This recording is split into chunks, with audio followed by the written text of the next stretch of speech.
Hello, friends, and welcome back to Malicious Compliance Stories.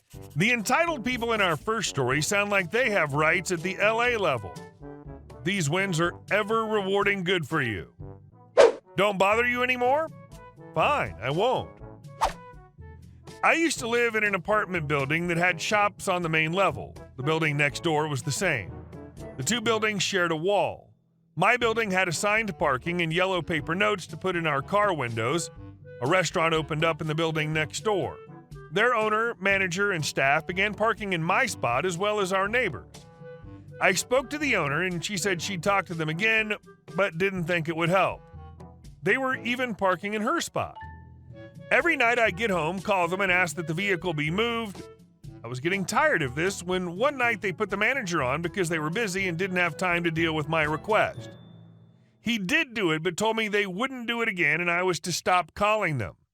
I suggested they stop parking in my assigned spot. He told me he had too many staff to control where they parked and he was sure they were not parking in my spot and it was probably a customer. You know, because customers always park behind a business and then walk around to the front to get in.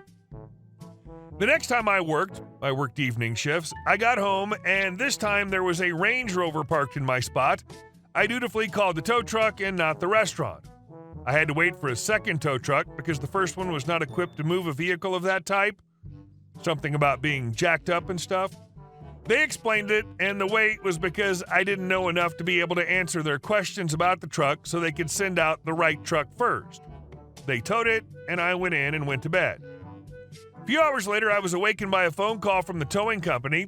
I'd towed the owner when he was telling them that it was his parking spot and that I had no right to tow him. They were going to bill me for the tow. I told the caller about my landlord's parking permits, the numerous phone calls to have them move, about being told not to bother them anymore, and that his restaurant was in the next building with a separate parking lot. We said goodbye, and I never heard anything more about it. I also was able to park in my spot after. I told my neighbor, and he told me, just to be safe, I should tell the owner of the other building. I popped into her shop and told her. She replied with something to the effect of, "You towed the Range Rover?" I said, "Yes." She started to laugh and basically said, "Good for you," and told me it was the restaurant owner's truck. Still makes me smile when I think of it. Nicely done. It's a shame folks don't listen until there's an actual real cost/result that hits them. And our second story. Come see me in the morning. This happened quite some time ago, but I can remember it like it was yesterday. I work in a technical field with on-site visits to customer site being the norm at the time. One customer had been waiting quite some time for service due to asbestos abatement in the building, blocking access to the basement where I needed to work. The customer was government, and the end user was an executive, so they insisted we do the work anyway. I was simply told to go to the site and do the work with no preamble. I reasonably believed that the asbestos abatement was completed and all was good to go. Well, when I got to the site, they told me that the area was still contaminated and I would need to comply with their protection protocols. Once I learned that these protocols included stripping off all my clothes, showering, putting on an environmental containment suit, complete with isolated air supply, I more than balked. I said, hell no. I wasn't performing emergency work. I was adding a telephone line to a phone system for an executive that could wait as far as I was concerned. Next step was to inform my manager of the situation. To say my manager and I did not get along would be a severe understatement. Openly hostile on both sides would be closer to the truth. He simply couldn't fire me, or he would have. I have no doubt. I was simply too good at my job. I, on the other hand, did not have a lot of opportunities to move elsewhere as the knowledge and job was very specific. Anyway, this win is expected for me. M is manager, me is me. Me. Hey, I can't do this job as they're still removing asbestos. M. We know about the asbestos, but we made arrangements for access. Me. You didn't tell me anything. I walked into this blind. There's no way this is important enough for all the hoops I need to jump through. M. Do the job or get your butt in my office in the morning. Me. I'm not doing it, so see you in the morning. I knew how the morning meeting would go. He'd have a letter for me to sign about refusing to work as a best case. Possibly worse, he might actually follow through on past threats and let me go. As luck/convenience would have it, this particular building was home to the Department of Labor for my region. I strolled down to the 5th floor to talk to Occupational Health and Safety. I explained the situation to them, and they were very helpful. Not only did I have the right to refuse work under those conditions, I was obligated to refuse. Had I actually done the work and something went wrong, my company would have faced stiff fines and sanctions. They were very familiar with this specific scenario as they themselves were in the same building. They provided me with all the relevant statutes in documented form, highlighted relevant sections, and drafted a letter to my manager by name, advising him of his obligation to support my decision. I slept well that night. The next morning was interesting, to say the least. There was a lot of back and forth, but I did not reveal my ace in the hole as I wanted him to hang himself. He wanted me to sign several pieces of paper stating that I refused to do the work, that I put the company in a bad position, and that my employment with the company was subject to termination. I maliciously complied, took copies, and stored them away safely elsewhere. I then returned to his office and gave him the documents that were prepared the day before with the biggest crap-eating grin I can ever remember having. He did not take it well, claimed I set him up, threatened me, the whole gamut. I told him I needed a written apology or I'd take everything to corporate. He never came through on the apology, and I never went to corporate, but he also never gave me grief after that. I basically castrated his authority over me, and although it would be a stretch to say I enjoyed my remaining time at the company, that would not be accurate. But at least it was less bad. Good on you for looking out for yourself. You weren't trained nor paid for any type of asbestos abatement duties. And our next story. You want me to call my congressman? Okay. So my husband is a veteran, 100% disabled, so all of his care is through the VA. I would like to point out that we are very happy with his care currently and that he's getting excellent care now. But that was not always the case. My husband had an aneurysm, abdominal aortic aneurysm to be exact, and the VA was going to fix it because it was large and had a 25% chance of breaking on any given day, which would mean I would lose my husband. So I was very invested in making sure this took place. We live in Middle America, so the hospital where they're doing the procedure is 200 miles away. We have to stay there while he's in the hospital, so we decided to send my son to my mom's in order to keep him out of the area while Dad is recouping. While we are at the airport sending my son off, we get a call from the hospital that the surgery is canceled because of a broken machine. We head back to the hospital, and I asked the nurse when we could expect to be rescheduled. She said it could be a couple of months.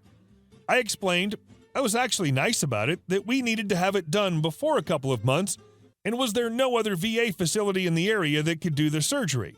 And this is what I was told.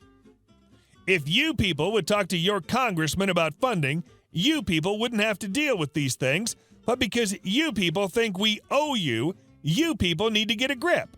If you have a problem, call your congressman. So, being a good Army spouse, I did. We walked out of the hospital and I called them directly. Told them what was going on. They called the head of the VA for the district, who called the head of the VA hospital we were at, who called the nurse, who got fired. He had the surgery a week later at a well-known medical center, not VA, and all was well. Afterwards, the head of the VA called to ask me why I couldn't have handled this in-house. I explained that I was a good military wife and did what I was told to by someone higher up. And our last story. Neighbors demand part of my property. So I first met James and Rose when I heard my doorbell ring. I head downstairs and find them already in my living room. Yep. My girlfriend opened the door and they just waltzed right in like they owned the place. Awkwardly said hello whilst guiding them back out the front door. Thought that was that. Boy, was I wrong. James and Rose bought an ex-council house that had been badly damaged by the last tenants. I'm talking busted walls, shattered windows, you name it. House was listed accurately, so none of this was a surprise to them. Strangely, I never had problems with the people who used to rent. Was amazed when they left and I saw the damage they'd done.